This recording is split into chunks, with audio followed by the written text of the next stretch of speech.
তো গাইস আজকে জোহর আক্তার বলছিল একটু বাইরে যাবে, তো আমাকে বইলা গেছিল, তো কি জন্য বাইরে গেছো সেটা তো আর জানি না। এই তুমি আসছো?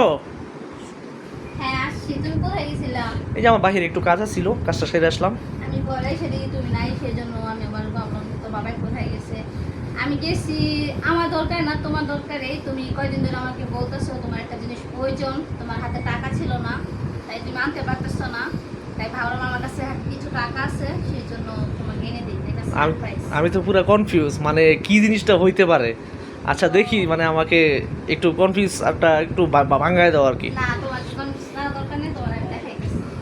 তো তুমি কয়দিন ধরে আমাকে বলতেছো এটা, আমারও খারাপ লাগতেছে তোমার কাছে টাকা নেই জন্য। আমি ভাবলাম দেখি আমি দেখ। আরে কি এটা, কি কি দেই? এই ওফো, আমি অনেক খুশি হয়েছি, মানে আমি কল্পনা করতারই নাই।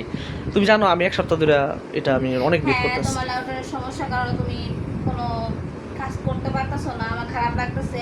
তাই ভাবলাম আমি এই জিনিসটা এনে দিলে তোমার একটু উপকার হয়। মাঝে মধ্যে সব কিছু তুমি আনো, তোমার টাকা দিয়ে জমানো টাকা দিয়ে আমি এটা আনছি। তো গাইস কিরকম হয়েছে জানাবেন। তার আগে একটা কথা জানো, আমি মানে অনেক খুশি হয়েছি।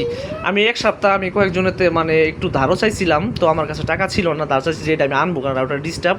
তো তুমি যেভাবে আমাকে সারপ্রাইজ দিবা, মানে আমি সত্যি আমি অনেক খুশি হয়েছি, মানে আমি- কল্পনা ভাবতে পারি নাই আমি সত্যি। জানি না তোমার এটা পছন্দ হবে কিনা, আমার কালার সাদা, আমি সাদা দিয়ে কালো না আমার অবশ্যই পছন্দ হয়েছে, তো অবশ্যই। কেননা এই রাউটারটা আমি আর কয়েক জায়গায় দেখছি, খুব ভালো লাগছে, পছন্দ। কিন্তু তুমি যে আবার এটাই আনবা, সাদা কালার তোমার পছন্দ আমি জানি, কিন্তু তুমি যে আবার এটাই সেম আনবা এটা তার আমি জানি না।